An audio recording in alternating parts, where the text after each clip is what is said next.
It's the Daily Talk Show, episode 684.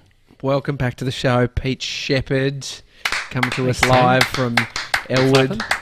Yeah, the we're den. clapping in from Elwood. How are you, mate? How's Southside? It's great. We're happy down here. We are... Oh, mate, what happened to your energy? You were doing so well before the show. You flattened me right out. Are you okay? No, I'm good. He's was Is a it little too much thrown for you, by the the live delay. stream? No, I was Yeah. a little thrown by the delay, but I'm okay. I'm back. Here we go. All right. All right. What have you been doing? All is mate? well. Bayside, all is well, TJ, to answer your question. What are you doing at the moment? I mean, what's day-to-day look like for Peter Shepherd? It looks very similar, honestly. Most of my work remains, so I'm very privileged and lucky in that sense, and I've been working instead of from a co-working space, I'm just working from home. So everything remains very much intact other than I'm spending a lot of time in my apartment, which, you know, has its pros and cons. Are you going to throw in the towel? Are you going to not go back to the co-working space? Like, I think a lot of people are going to be like, nah, that was $800 a month that I don't need in my life. It's definitely crossed my mind, or at least relocating. I don't need to go to Collingwood. You know, I'm perfectly happy staying Bayside or going to South Melbourne maybe. But yeah, definitely considering what that 800, 600, however much it was, what that money was for and whether I need to spend it. Jem Could is be not better spent happy elsewhere. that you're not sitting in front of the map. What happened?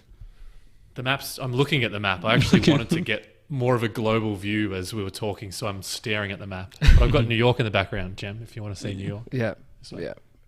I mean, that's it. There should be a candle next to that because New York's not doing too well at the moment. Your friend, It's a tribute. who you co-host your podcast with, Jen, does she live in New Jen. York? She does. They've been lucky that her and the family have escaped, basically. They flew out to stay further north, out more in Massachusetts to get out of the greater New York area because it's a bleak place at the moment. Yeah. What happens with all like people who, because you work with a bunch of people who are in like Broadway and stuff. Is any of that happening? No, like the whole thing doesn't exist. So there's a whole industry basically disappeared overnight. And so there's a bunch of creative and interesting projects like, you know, like the Comedy Fest, for example, in Melbourne, how they tried to take some of that online. There's some things like that happening in New York. But for the most part, that entire industry just disappeared overnight, essentially. So it's pretty crazy. I'm going to tell you a story right now that is Please. clearly a absolute lack of social distancing being sort of displayed here in Is this a Victoria. Tommy's Specifically in Heidelberg. No, this is not a Tommy's Tanty. This is a fucking... I don't know what you call this. Is Never this had bigger than a happen to me Tommy's before. Tanty? Well, I'm not angry. I'm just fucking... It's a big setup. Weird. I'm weirded out, guys. I'm weirded out. I felt I had adrenaline going. My heart was racing, and it was a little scary. So I've been a bit sick, Big Pete. Wanted to sort of do something that would allow me to get some fresh air, sort of get that immune system sort of slowly sort of picking back up. I heard that sort of slow walking or just a slight walk for 20 minutes. It's not just slow walk? walking. Slow walk? Just a Is it walk for slow 20 walking? minutes. Sorry, what I meant was not a far walk, not a long walk, but just a short walk? I used the short walk. That's it. Slow, short. Leisurely. Anyway, it was pretty fucking slow, but it picked up the speed. So I went and drove to this park in Heidelberg. There's a river. There's the Yarra River that flows through. It goes, you know, all the way through Bulleen and then, you know, further into the city. And so this beautiful spot. There's like kangaroos and shit around here. And I thought, I've never been there. I drove, pulled into this car park, and I legged it. Got into sort of some bushy area, and I thought, there's no sort of clear path. I need to get down towards the river, and I want to walk along the river's edge, right? Mm-hmm. So I saw like sort of a trail that led me down, and I was walking through, and I'd noticed a few people as I was sort of going. No one in this specific area, and I got down towards the river, and it got sort of real shrubby, and the trail was quite sort of small. And I sort of saw a sort of colour in the bushes, and I was like, what's that? It could be someone, could be a homeless person. There's a lot of people that sort of sleep in these areas along riverbanks and stuff in tents. Anyway, I kept walking, got to the river. It was still pretty shrubby, and I noticed sort of like a tent that was completely flattened, and it was obviously someone had lived there. Anyway, I cut Did through, you think and I was people like, could? I mean, where it's going is it seems like people having sex. Did that cross your mind at this point? Not at all, because I'm like, this is like a real shrubby area in a lovely spot, like along Isn't that the where river's people edge. have sex though? If you're going to do it in a I shrubby, don't know. nice You doing spot? that? How do you know so much, expert? No, well, I just feel What like are you that doing, is big a. boy? But do you think that that's not a thing? I feel like that's a thing. Oh, that didn't cross my mind at all. And then I bumped into this dude, and he was just looked like, it could be Pete Shepard's dad, to be honest. You physically touched him? Like you No, not physically. bumped him? Like, no, it was a guy that sort of looked like he'd have a lovely son like Pete Shepard. That's what I'm saying. That's the vibe. And I said to him, mate, how annoying. I was hoping there was going to be a nice track alongside the river. And he's like, yeah. And then I went back and sort of cut back through, and he kind of followed me back. And then I got out into the open again. I was like, I'll try another path. And then I saw another dude ahead. I'm like, oh, fuck. Then my mind started going to the area of Dogging. maybe this isn't just a place that people go for a nice wander. And so I jumped on the phone. I had my AirPods in. At that point, my heart was racing because I realised that there was a lot of men around this area. And I had my little pink salmon shorts on, and I was, just tight black tee, had my sunnies on. And then I called my brother and I was like, mate, because it's near his place. I was like, dude, is this it? I'm in Heidelberg near the river. Is this a fucking gay beat or something? And he's like, hang on, where are you? And there's a derogatory term, which I won't say, that the bike riders call this place. It is Bend, and they use a term at the start. And it's basically the area it is. It's called the Bend, and they put a word in front. The bicycle community that ride through there. Anyway, he's like, "Yeah, mate, that is." I'm like, "Fuck, there's a dude following me." I wandered down here. I didn't know what it was going to be, and there's people everywhere. And he's like, mate, get out. He's like, they're going to be coming for you, big boy. Shannon Tilney says this sounds like a dodgy Christian Hull story, which it does. I think you did. Mate, the worst thing is, I was like, I'm out of here. And I walked towards the car park. And then this guy coming towards me, and he looked like a PT, just had some sort of tight, exercise gear on. He goes into the bushes, but he's looking back at me like he's just wanting me to just follow him. It was full on, guys. It reminds me of full that on. TikTok that's like the trending TikTok at the moment, where someone set up a story and they say, I was standing around out the front of my house, and a guy said was that out the front of KFC?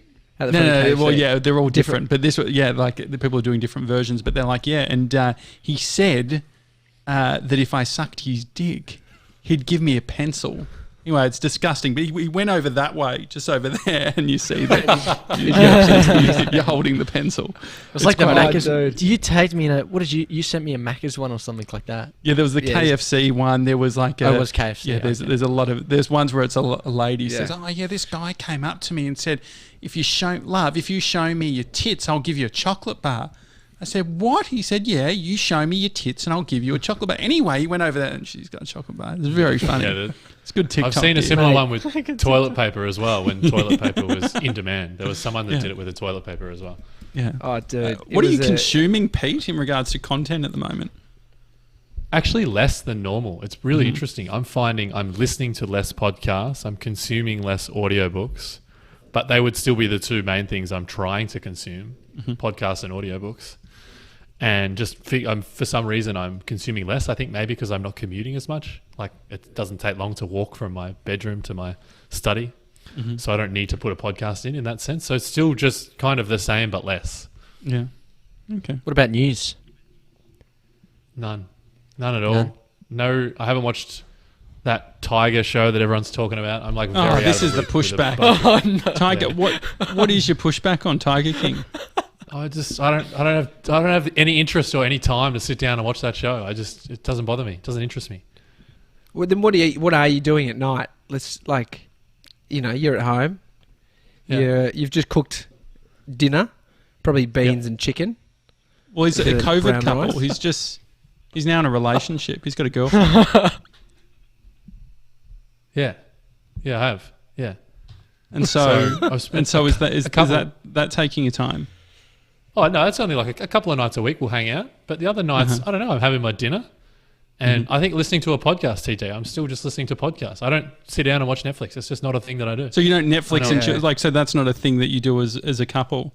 What are you doing? No, not once. We haven't turned the TV on once. We talk. Puzzles? We like converse, like communication, Like sitting on the like couch this. type of thing.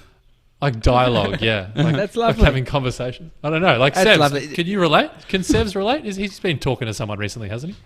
Yeah, I can relate. But we are doing Netflix parties as well. So I mean, but yeah, okay. you do get caught up in the talking. Like you can go like 4 hours or whatever, and by then you're just like, oh yeah, don't know about Netflix now. I was a bit tired. JJ, to be fair, you're hours. 12 deep. I'm 6 deep. There's a few years between. You and Bree and Amy and I have been together nearly 20 years in total. Yeah, well, yeah, you sort of you incorporate some Netflix and stuff just to sort of balance So you got out something the to talk about. conversations. These little honeymooners, Josh. Yeah. They're And so if you ask the don't even need Netflix. What about Pete? There's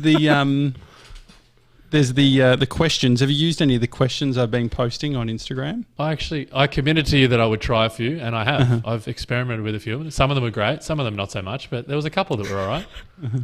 What was a standout for you, Pete? I think I liked the one that was around, do you sleep on an airplane? That started a good conversation. Oh, yeah. What does it Well, look because like? you're What's such a your- baby when it comes to the plane.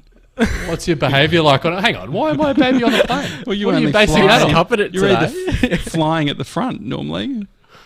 Yeah, well, you've got to be comfortable. You're 6'7", your man's got to be comfortable. True. And so what is your Babies girlfriend? also fly up the front because they've got that area where they Yeah. can sleep. And so is Tracy a sleeper on the plane?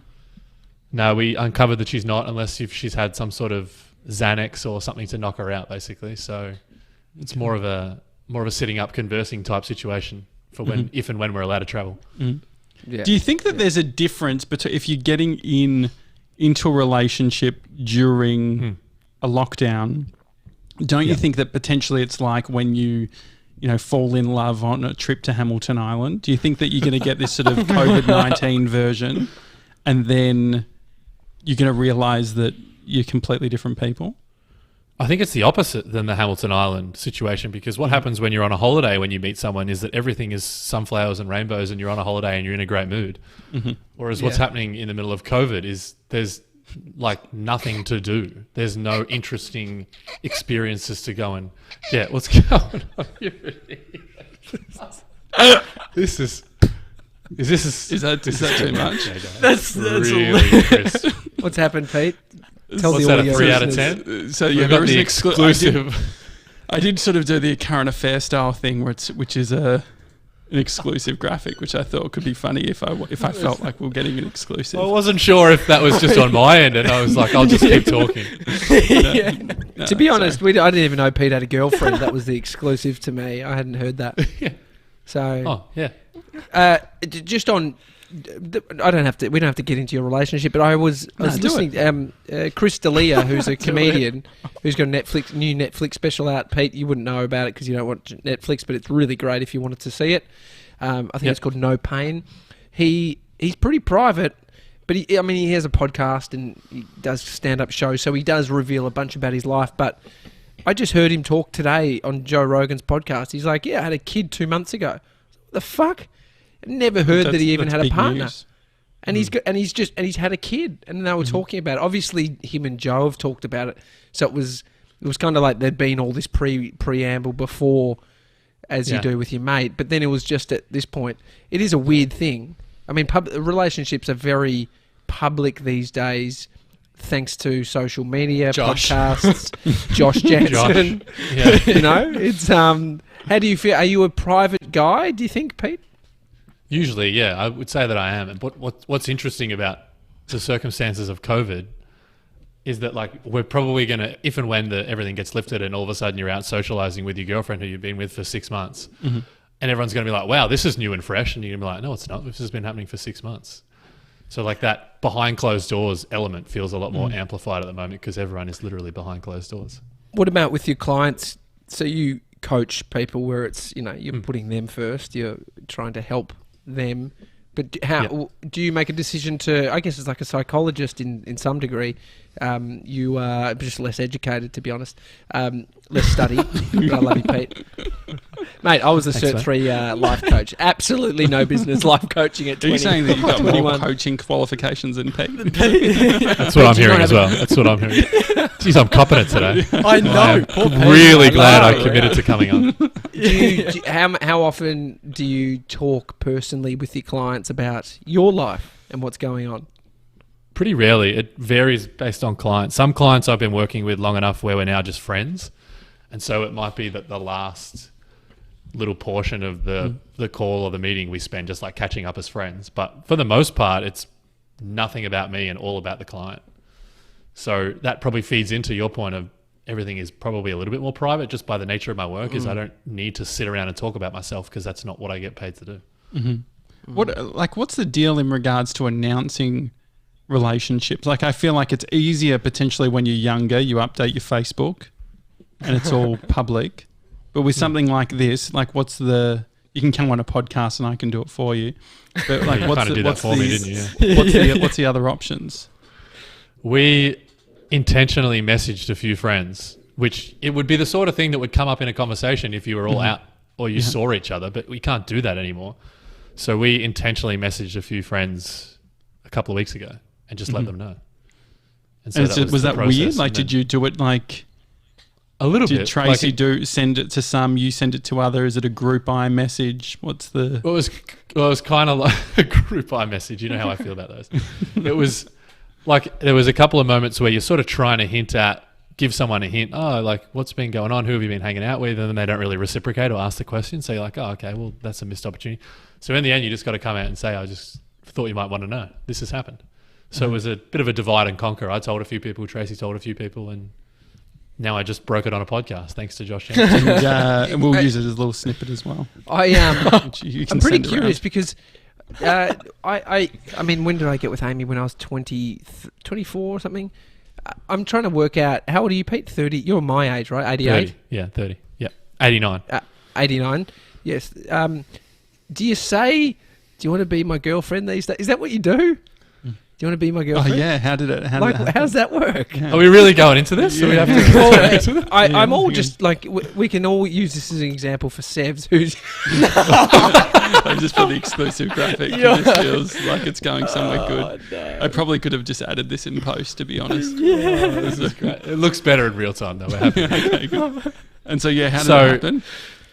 Talk Well, now. it came up in a conversation, TJ, of something like Tracy said something like, "Oh, we should pick do we need a date, as in a date to mark when we, started dating or became official?"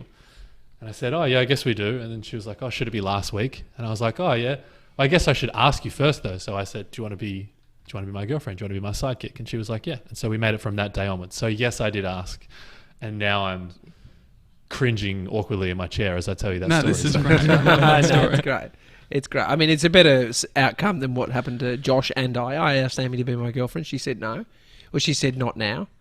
And okay. I persisted. That's not no. That's not now. Well, it's almost like, why not? I've heard that before. Why not is close to that as well. Oh, that's terrible. Josh got knocked back, but Yeah, persisted. I got knocked back three times. Yeah. But And he had the classic sales approach, a no's not a no. no, well, I did the whole thing where just completely, I said initially, I'm like, look, I can't be friends then. I'm just like, it's too hard for me. Oh, and so the I old gave it a ultimatum. month. Yeah, so I did 4 weeks where I just went cold. Yeah. Well Worked. done. Yeah.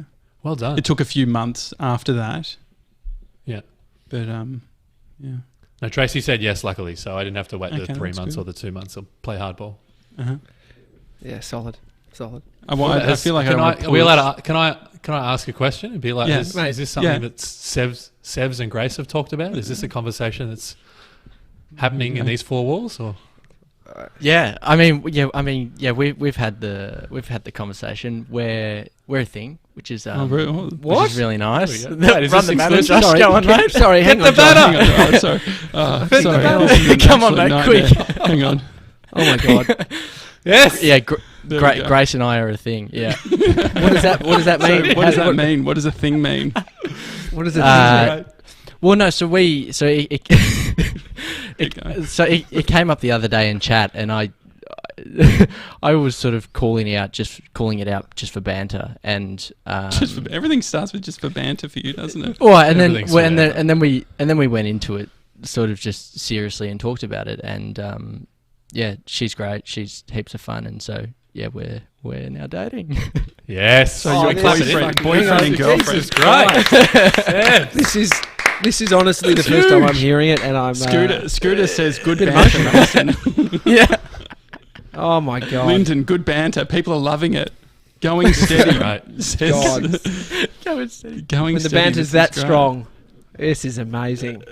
We've got some love is hearts there a coming different? in. Oh, a lot of love coming in. Nice watermark. Lot of love in says the room. typo connection. Thank you. That took me a while.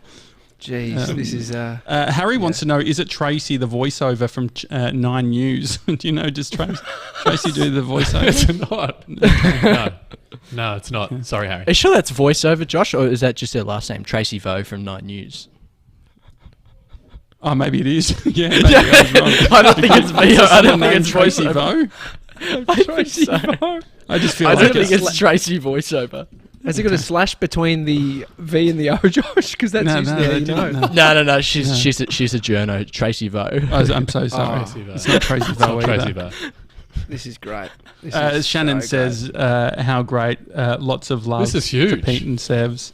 And so, Thanks, Shannon. and so how much of, when you're starting a relationship in ISO, how much of it is talking about what you're going to do when you get out of ISO?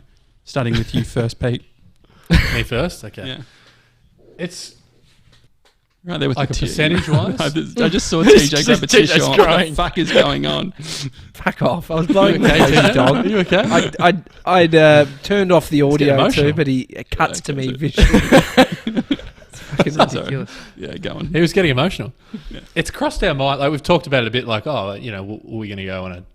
What does it look like to go on a holiday? What does it look like to go and do activities and do stuff? But then at the same time, it's like, well, what's the point in thinking and worrying about it too much? Let's just enjoy hanging out as we can at the moment. So it doesn't dominate conversation, but it's it's come up a few times. What about you, Sevs? Most of the time, it's sort of like what we end our conversations on. It's like can't wait till we get to Melbourne, or like what are we going to do, Oh, or that's what? super Yeah, good. I mean, we want to do a little road trip when Grace gets to Melbourne. So Oh yeah. So go and get that out. Road trip. How you like? I mean, we don't have to worry about the logistics. We've harped on enough about. No, the where are we license going? and Is it a stuff. team road trip? Yeah, are but we all where, going? yeah, where are we? No, what Well, are you I was talking? thinking Great Ocean Road sort of area. That'd be Oh nice. yeah, this is That'd be great. This good. is great. That's my stomping ground, Sevs. Yeah, Oh, Pete's great. very good at sort of the Airbnb stuff. Any recommendations on what?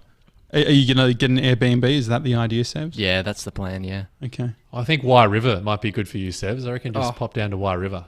Lovely. Right. Have they redone the pub down there?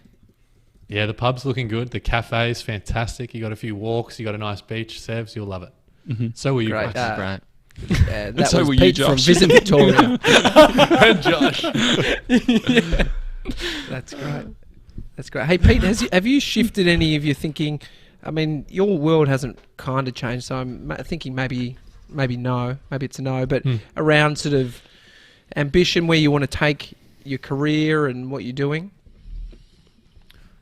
It's a fair question. I think probably at the start of this year, I spoke at Craig Harper's conference and had thought about what it looks like to do more corporate public speaking, and spoke at TEDx late last year.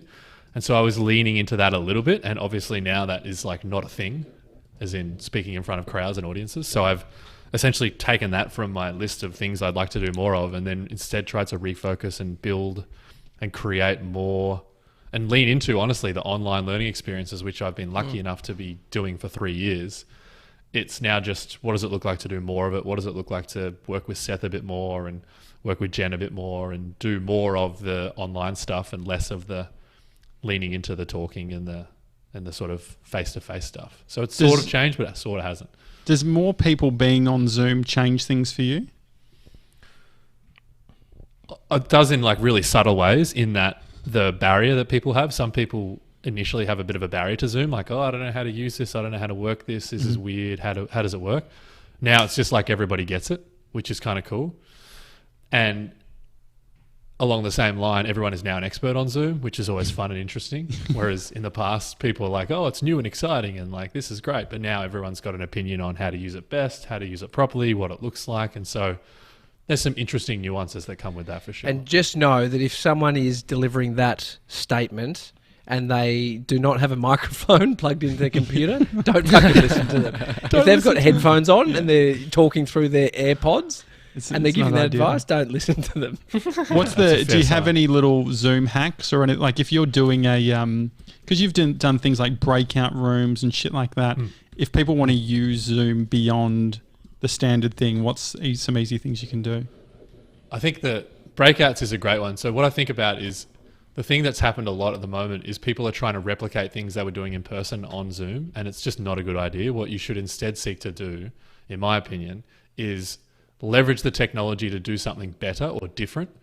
And so the example I use with breakouts is like if you had a conference full of 600 people and said, everyone take 5 minutes to break out into a group of 3 and answer this question, go. It'd be absolute pandemonium in person. You couldn't do it. Whereas with breakouts, you can ask one question, throw people into groups of 5 at the click of a button and have them connect and talk for 5 minutes and then bring them back into the Zoom room, which is something you can't replicate in person. And it's really, really cool. It's really powerful. It's really like a great way to build connection. So I think that the breakouts is a really underrated function of Zoom, essentially. Do you have a certain size that you think is good? Because we have been doing the bigger Zoom calls with their Friday night drinks, and I think going from 25 to like 40, all of a sudden things got a little bit harder, just being able to view them. Do you have too much pressure for Precious? A lot of pressure. It depends. Like if the 40 need to be interacting, it's very difficult, obviously. But if they're just sitting there passive, I don't think the number matters that much, other than stage fright for DJ Precious. But other than that, I think it's more of if you want to engage 40 people, that's going to take a lot of time, obviously. Sure. And so that's where I would say if you're not using breakouts, things like the chat are super helpful. So everyone tell me what's your favorite song and put it in chat, as opposed to, or what are you drinking and put it in chat, as opposed to like, let's go around the room and just sit there for 40 minutes while you wait for every person to give you a description of their glass of water. Is that feedback on our show or? Well, that was... no, just hypothetical examples. Seth. Just hypothetical examples. Well, we can the going around the room asking what people are drinking, so you'd be happy to know take a that. while. Hey, it took up 30 minutes when I was... Hey, we're inclusive, mate, so yeah. Fuck yeah. Anyway, the new... do you think with your sort of situation not having changed too much other than the new relationship, what are you seeing in terms of what you're coaching people on, all the conversations you're having, being geared towards the new world, or what the sort of horizons looking like to people? Like, is it different? Yeah. Do you think we're moving into some sort of new era, new world? I think it's hard to say, but it's hard to see that this won't impact a bunch of stuff in some way. I just don't know what that looks like. I think now it's going to be more people working remotely. I think now it's going to be more leaders and businesses supporting remote work and flexible work and working from home. In terms of the structure or the nature of the conversations, for me, it's around how can you help people not think about this as like a temporary thing of like, let's just hold it together and survive until this is all over and then everything will be fine and we'll go back to normal. It's actually like, how do we take this as a moment in time to pause and think, what are we trying to do as a business, or what am I trying to do as a leader? And what does it look like to do that now in these circumstances and with the constraints that I have, and do it in a way that's sustainable beyond just the next 6 months or 3 months or however long it's going to be.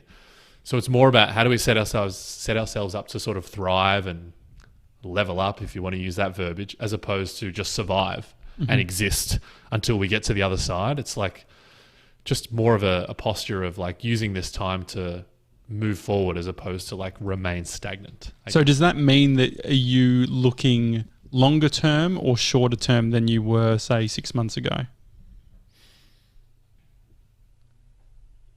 I don't know if that's changed. I don't know if that's changed, other than the long term, probably the short term view of. I mean, I was meant to be in New York at the moment for 5 weeks, so the short term world in my short term world has changed in that I'm in a different place than I was meant to be. So I guess in that sense, I've thought a little bit more short term, but I don't think they're unrelated in that if I can think about how I show up in the short term, I want to think about a way that I can show up that extends into the long term. I don't think they're two separate people. I don't think they're two separate viewpoints. Mm-hmm. For me, it's focusing on how I show up now and in the short term, which then feeds the long term. Is there things that you learn starting like dating when you're 30? Obviously, it's different than when you're younger. What have you learnt about yourself through the process of being single and then also getting used to the idea of commitment and all that sort of stuff? I think what's been really cool, and you and I have spoken about this, JJ, is that Tracy and I have known each other for years. So we've been friends for, 4 or 5 years. And so what's been awesome about that is we have this solid foundation of trust and friendship and connection that existed prior. And not only that, but we're both now essentially not mature, but we're adults and have our shit together, have our lives together a little bit more than we might have 5 years ago. I think most people by the time they're 30 just have a bit better idea of who they are, what they like, what they're working on than when you're in your early 20s or in JJ's case when you're still in high school. Like it's a different dynamic in that you kind of know yourself a little bit more, which is great. Mm-hmm. Neither is right, neither is wrong. But what I'm recognizing is I have more clarity in what I like and what I want and what I need. And so does Tracy. And we have this existing 5-year basis of friendship, which means that so much of the tension of getting to know one another doesn't exist or hasn't happened, which has been really cool. When we had Matt Diavella on, he was spinning some solid dating advice, and I feel like it isn't really needed at all for anyone anymore. I know. We may as well finish this show up early. Surely we're going to go 10 years with this thing. Surely there's 10 years, Josh. We need to change the program for a dating program to how to keep a relationship going. Any advice for 97, being a little bit older, a little bit more mature? I know that you don't want to use the word mature, but you are mature, Pete, I think. Thanks, mate. I appreciate that. I was keen to get advice off Sevs, but I think that my advice would be something that Sevs already has his head around really well, really productively, which is focus on your chest. Focus on your chest. Do a lot of reps on the bench. Have lots of saunas. And spend time communicating and getting to know one another as well, but mainly bench. Bench. I'm just so happy. Thanks, man. Hang on, Harper. Sorry, we've just. Ian Trainer's jumped in. He said Harper has 200 plus on his Zoom calls. That's a lot of people. That's a lot of people. That's a lot of people. Yeah, jeez. Anyway, it's chaos. It's interesting. I mean, you set it up. Sort of, there is probably still stuff in that friendship building. How do you build a nice friendship? How do you personally do it, even outside of relationships, Pete? Like, as in, boyfriend, girlfriend, boyfriend. Yeah. I think I don't know. I don't know if you can manufacture it. I feel like a lot of these things happen organically and naturally. I think, if I think about the friendship, like Josh's list of questions. Yeah. So this is the thing. Pete thinks that our friendship was natural. It was a blow-by-blow, week-by-week strategy that I came up with. Yeah, it was. And you've fallen into my little honey trap. It was a SWOT analysis. It was whiteboard sessions. It was intense training with Craig Harper. A lot of planning. I'd actually... Yeah, I looked at my charts. I knew that you and Tracy were getting back together in November. I had it all sort of charted out on my strategy, so it's great. What is from a friendship point of view? What do you think? What do you think it is? No, I think it's that you can't manufacture it. It's like if you spend time doing things that are interesting to you, then you're probably going to meet people who are interested in the same things as you, and as a result, you're going to have values that align, and that to me naturally creates a connection and creates a friendship. So I think it's about not forcing anything, which is like, I'm going to go find a friend now, or I'm going to go find a girlfriend now, or I'm going to go find a boyfriend now. I don't think you can manufacture it unless you're Josh Janssen with your 27-point plan. But outside of that, I don't think you can. Gemma wants to make it very clear that you and her are best friends. as in you and Gemma. She's just been writing that in the comments. Okay. Good to know. Who's best friends? Gemma and As in Gemma I and Pete. appreciate that. She's Gemma and I. and she wants to make it clear that she knew before us about the relationship. So yeah. she's just got that in. What were you going to say, TJ? Gemma said it. I was thinking about like this came up based on chatting to someone about potentially starting a podcast and sort of working out some elements before, and one of those being your why for doing something. And I think it's probably what you talk to people about a lot. What's your why? My pushback, I always love to have pushback on some of these sort of basics that you could read online that are very much of a like cookie cutter. It's like work out your why, your value, all this stuff, right? And there can be a lot of time spent in working out your why for a lot of things. But then in life, and it's like the questions, it's like the, you know, it naturally happening, things sort of shifting quickly, or, you know, you needing to adapt. How much do you think when working out a why for something, how much is this literally when you are putting something down on paper, is it just a arrow pointing in a direction and then it's all about being able to be agile? I love this question. I feel like the thing about a why is, I want to say most people's are a version of the same thing, which is along the lines of to help people get somewhere. Most people are fulfilled by helping other people in some way. And so if that's why you do what you do, that's awesome. What is more important, I think, is how you do that. And then the layer below that. So if you think about Simon Sinek's Golden Circle, why, how, what, the what is the thing that can change. So what you do might be a podcast, and that is an expression of your why.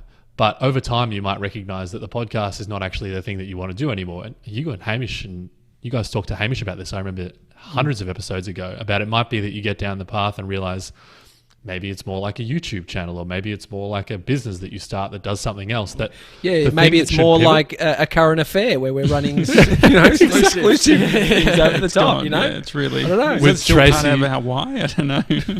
With Tracy, the voiceover artist. So I think the why Tracy shouldn't change. Grimshaw joke would have been funnier in that case, but I guess his thing was Channel 9 rather than a current affair. Yeah. No, I was just going to say. So I think the why shouldn't change. But the what should definitely change and be flexible to context and circumstances like we're in right now. And we need to get comfortable changing our what, but everything should still be in alignment with why we seek to do it, which is usually a version of helping people get somewhere. Do you think there's, because there's some kind of emotive or sort of romantic relationship with the what that is connected to the why. So it is podcasting. It is, I want to connect with people. But podcasting is the glitzy, glammy thing, could be at the moment. How much is there work needing to be done on... Because I think there is some link to it, right? It's like, it's easy. I think it's easy to just say that your what isn't the why. But the what plays a lot into it, because the what is what you fucking show up and do every single day. Well, the what seems more visible too. I think that, like, for a lot of people, say with Zoom, you can see the opportunities with doing Zoom videos and providing stuff, which normally then you can deconstruct and say, okay, well, it's because I want to connect with people. Yeah, I mean. When I switched to you normally, but I didn't really. Yeah, run the what I said. When all goes to run the exclusive. Run the exclusive side. Let's go exclusively. He's going to say something good here. I was just going to say the thing that my friend and co-host Jen Walwyn would say, TJ, is, I'm not going to look because it's going to make me laugh, is that content dictates form. So what we should do is, in thinking about our why, think about the content we want to get out there that promotes or speaks to or cultivates that why. And then the form should come after that. So the form might be a podcast, but the moment we start with a podcast, one school of thought is the moment you start with a podcast and try and work backwards, it can become like something that you get lost in, or it can become something that you lose interest in because you didn't start with why you're doing it and what's the content that you want to get out there. And then let that dictate, well, what's the form it should take? Should it take the form of a podcast? Should it take the form of a keynote? Should it take the form of a blog? You shouldn't start with that. So do you start catch with yourself why then? Like, context. how do you, like, I'm guessing you're seeing a bunch of different things people are doing. How do you switch it if you're feeling like you're getting into a mode of, hang on, is this actually aligned with my why? What do you do? Well, I try and review everything I'm doing every quarter and just say, so for me, my why is to help other people see things they can't so that they can change their corner of the world. And the Periscope thing has been something that we've built off the back of that. But the thing that I do every quarter is I check in with what are the whats that I have. So a blog, one-on-one coaching, group coaching, a podcast.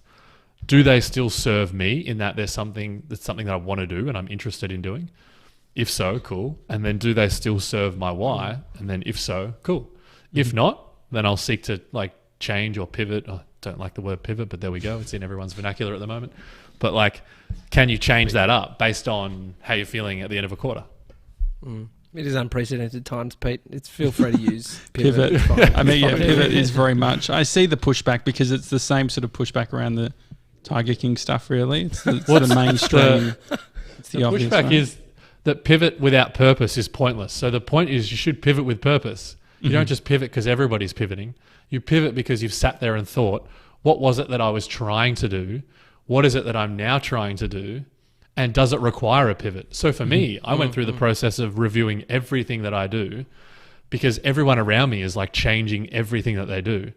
And the realization I had was I don't need to change anything because I've been working remotely and serving people through Zoom for years. So I don't need to pivot. But the tempting thing to do would just be to pivot because everybody else is pivoting. Yeah. I mean, So the it's point is to- confusing times. Like, if your business has gone to shit and your revenue's significantly dropped, it would be a thought in your mind, I need to do something drastic to change. But, yeah, I wonder, there might be people needing to ride it out. This is the thing about the JobKeeper, is that you can potentially ride out what is going to be a shitstorm for 6 to 8 months, probably 12 months by the end of this.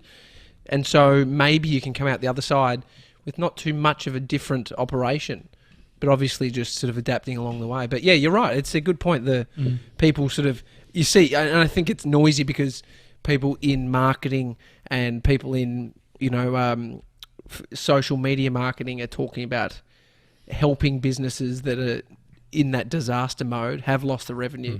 And so there is confusion in this time. What else do you think is a big confusing piece of dialogue or, rhetoric going around at the moment in this unprecedented times where a lot of people are pivoting? That's a very good question. I think one thing that's interesting that Jen pointed out to me, which I thought was really neat, was people still want to pay to solve problems. So the point of buying something is usually to solve a problem. And people still want to pay to solve problems.